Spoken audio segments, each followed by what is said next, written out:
Most NRL player Martin Kennedy has been jailed for 4 years for his part in a wildlife smuggling ring. Kevin Proctor from the Titans sacked for vaping. What was your immediate reaction to this?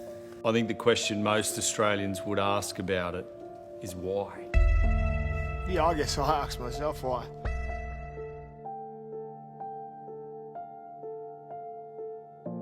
If you're an NRL fan, you'll know there's some pretty crazy stories that go around. Players lose their career to injury, others to scandal, but then there's the ones that just throw it all away for the stupidest reasons possible.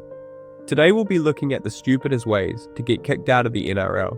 From an international test captain who vaped his way out of the league, to a Daily M winner only remembered for a toilet prank, and even a player who ended his career over a Bluetooth speaker. These are the dumbest ways to get kicked out of the NRL. And where better to start than Kevin Proctor?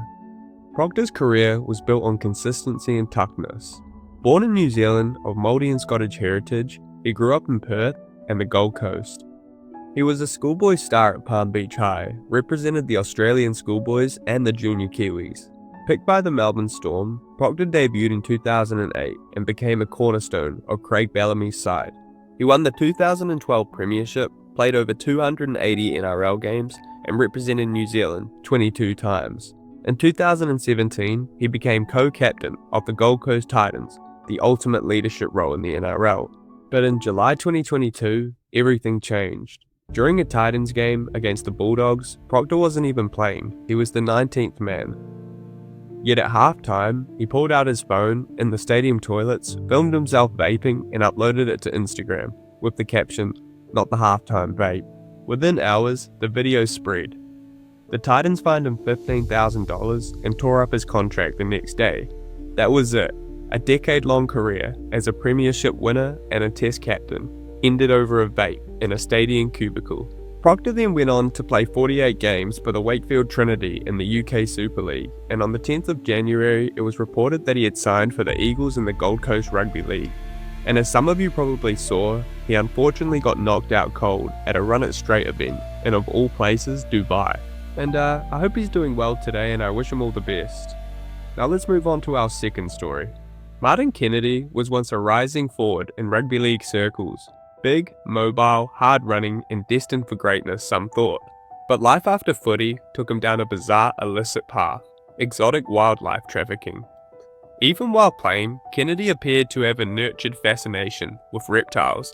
He bought into a reptile business on the New South Wales Central Coast called Snake Ranch, which on the surface might have seemed like a quirky sideline business for a sports person. But the fascination would later become the main act. Around 2016, Kennedy found himself under serious financial pressure. He was ongoing in legal fights related to his anti-doping ban, occurring legal bills, and problems elsewhere. To stay afloat, he borrowed about $20,000 from Neil Simpson, a convicted fraudster who later was involved with illegal wildlife trading.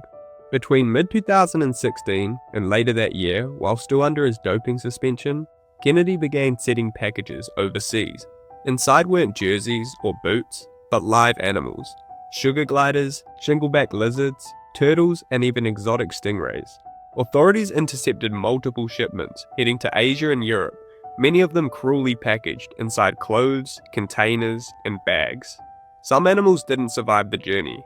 When police raided Kennedy's home, they found illegal pythons and nearly $44,000 in cash, stashed in a freezer. In court, Kennedy was blunt about his attitude towards the law. He admitted he hadn't applied for permits because he didn't feel the need, and thought the rules were far too strict. Now the reptile case wasn't what got him banned from the NRL, that was the anti-doping suspension in 2016. But by the time his ban had run its course, Kennedy's name was back on the headlines for the wrong reasons. He wasn't seen as a comeback story, he was seen as an ex-NRL player facing court over reptile smuggling. In other words, he was banned for his anti-doping, but he closed the back door for an opportunity at a comeback. Unfortunately, no club was ever going to take that risk, and his career in top-flight rugby league was over.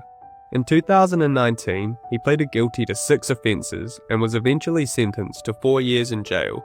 For a player once tipped to be the future of the Roosters forward pack, it was a surreal and tragic twist. From the middle of the NRL field to the middle of a wildlife smuggling ring. Now let's move on to a player you'll probably all know. Todd Carney was supposed to be one of rugby league's greats. Born in Goulburn, New South Wales, he was destined for stardom from the very start. Picked up by the Canberra Raiders as a teenager, Carney made his NRL debut at just 17 years old. He had everything you'd want in a modern playmaker: speed, vision, a sharp kicking game, and a knack for pulling off something no one else would even think of. By 20, he was already a first-grade regular, finishing the 2006 season with 12 tries from just 18 games, numbers that put him among Canberra's best. Over his career, he would play 166 NRL matches, scoring 59 tries, 289 goal kicks, and 13 field goals for a total of more than 800 career points.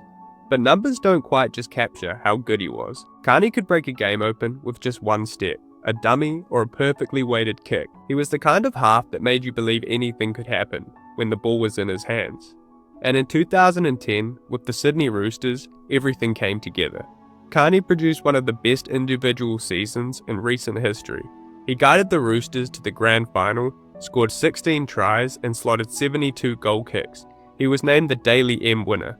That season, he also played State of Origin for New South Wales and earned an Australia jersey.